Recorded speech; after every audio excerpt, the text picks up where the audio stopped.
Alia Bhatt. You're watching Expose India. Keep watching. कभी चीन का भारत के खिलाफ आक्रामक कदम उठाने का जिम्मेदार 370 को ठहराने वाले, कभी ये कहने वाले कि कश्मीर के लोग खुद को भारत का हिस्सा मानते हैं, कभी ये कहने वाले कि नई पीढ़ी के आतंकी आजादी की लड़ाई लड़ रहे हैं। वही फारूक अब्दुल्ला आज ये कह रहे हैं कि मुझे गोली भी मार दोगे तो भी कश्मीर से भारत का ही रहेगा।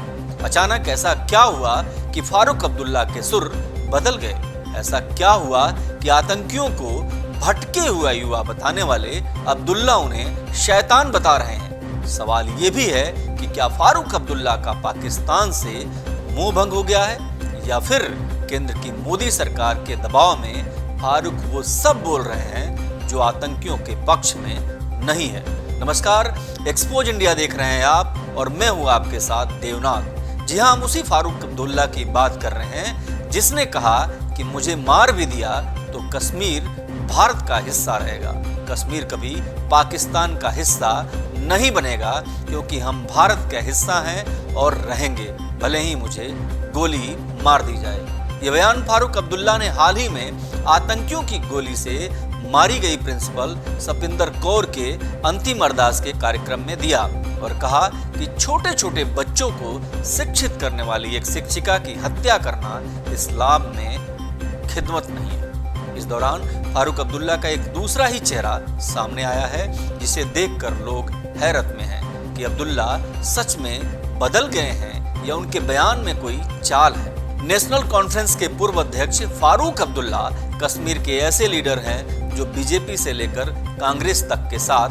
गठजोड़ कर चुके हैं। एक समय अटल बिहारी वाजपेयी के बेहद करीबी माने जाने वाले अब्दुल्ला अब कश्मीर में भाजपा के खिलाफ और 370 हटाने के खिलाफ लगातार आवाज उठा रहे हैं। तुम समझते हो कि 35A हटाकर तुम हमारे हक को खा जाओगे?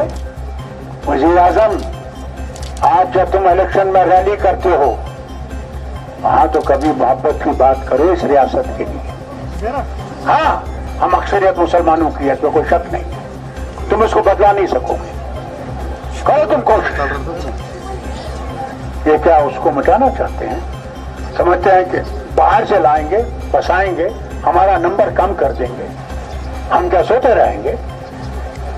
हम इसका मुकाबला करेंगे इंशाअल्लाह। हम इसके खिलाफ खड़े हो जाएंगे।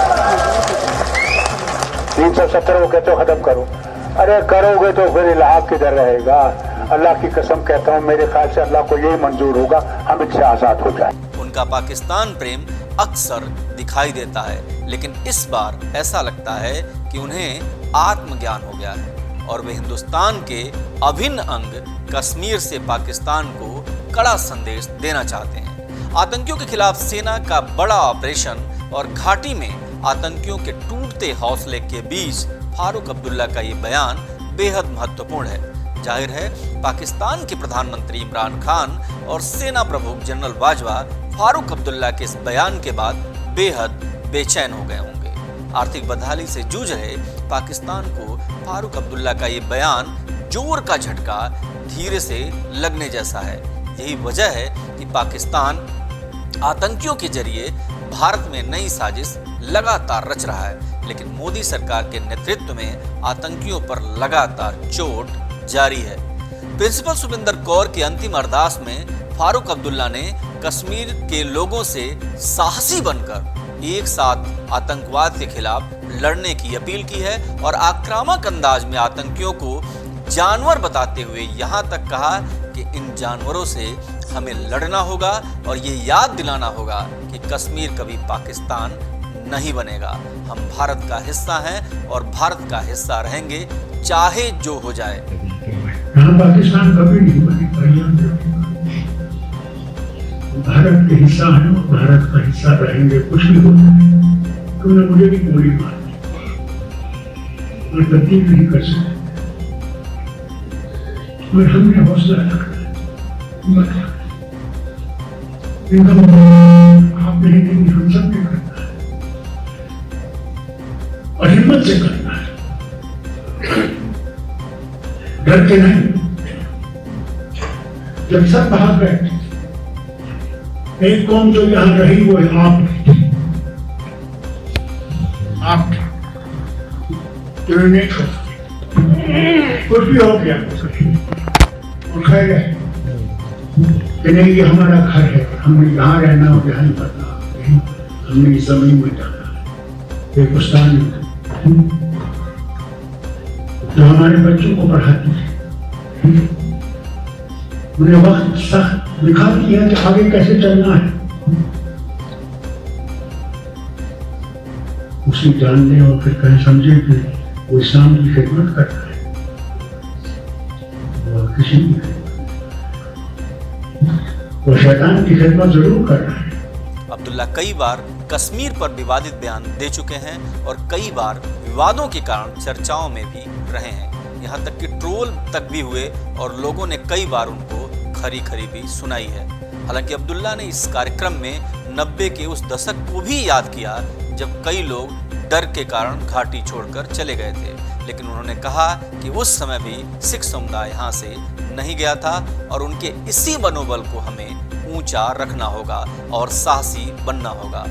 हालांकि आखिर में उन्होंने राजनीति को भी बीच में ला खड़ा किया और कहा कि भारत में धर्मों को बांटने की राजनीति चल रही है, हमें इससे बचना है और साथ मिलकर भारत को बचाना है। इस बीच जम्मू कश्मीर की एक और लीडर महबूबा मुफ्ती ने भी ड्रग्स केस में फंसे शाहरुख खान के बेटे आर्यन खान को लेकर बयान दिया है कि उन्हें जांच एजेंसी इसलिए परेशान कर रही है क्योंकि वो मुसलमान हैं। 4 किसानों की हत्या के आरोपी केंद्रीय मंत्री के बेटे पर कार्रवाई करके उदाहरण रखने की बजाय केंद्रीय एजेंसियां 23 साल के युवक के पीछे पड़ी हैं क्योंकि उसका सरनेम खान है। बीजेपी के कोर वोट बैंक को खुश करने के लिए मुस्लिम निशाना बनाए जा रहे हैं।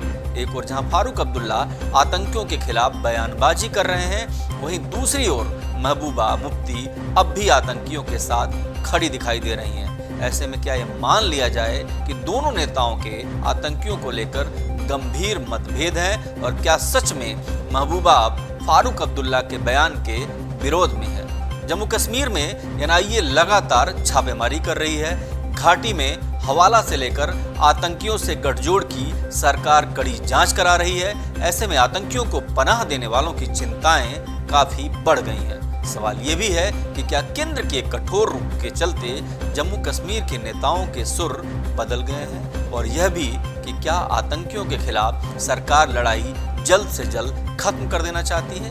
आंकड़े बताते हैं कि सेना ने जम्मू कश्मीर से आतंकियों को खदेड़ने और मारने के नए रिकॉर्ड बना चुकी है। ऐसे में पाकिस्तान में बैठे आतंकियों के आकाओं का जोर फिलहाल चलता नहीं दिखाई दे रहा है। यही वजह है कि घाटी में न सिर्फ तिरंगा यात्राएं निकल रही हैं, बल्कि जगह जगह धार्मिक अनुष्ठान भी होते दिख रहे हैं। जम्मू कश्मीर की जनता बदलाव देख रही है और ऐसा लगता है कि स्थानीय नेता भी अब ये समझ चुके हैं कि कश्मीर के हालात पूरी तरह बदल चुके हैं। फारूक अब्दुल्ला अगर आतंकियों के खिलाफ लड़ना चाहते हैं तो इसका स्वागत किया जाना चाहिए, लेकिन उनमें आए इस अचानक बदलाव से कई सवाल भी खड़े होते हैं। फिलहाल फारूक की इस नई सोच को हिंदुस्तान सम्मान देता है। उम्मीद है कि उनके बेटे उमर अब्दुल्ला भी नए कश्मीर में फारूक के नए विचार का स्वागत करेंगे। खैर, आपका फारूक अब्दुल्ला की सोच को लेकर क्या मानना है हमें कमेंट करके जरूर बताएं और देश दुनिया की तमाम बड़ी खबरों के लिए बने रहें एक्सपोज इंडिया के साथ। नमस्कार। Hi guys, this is Alia Bhatt. Hi, this is Vidya Bhatt. Hi, I am Mary Com. Hi guys, this is Neetu Chandra. Hi, this is Sana Khan. Hi, this is Suraj Pancholi. Hi, this is Aftab Shivdasani. नमस्कार, मैं हूं अमन यतन Verma. Hello, I am Ritu Singh. नमस्कार, सलाम, सत श्री अकाल. This is Vivek Oberoi. नमस्कार, मैं Manoj Tiwari. Hi, this is Sanchita Banerjee. Expose India, keep watching. Expose India. Expose India. Expose India, keep watching. Expose India. Expose India. Expose India. Expose India. Expose India. Expose India. Expose India. Expose India.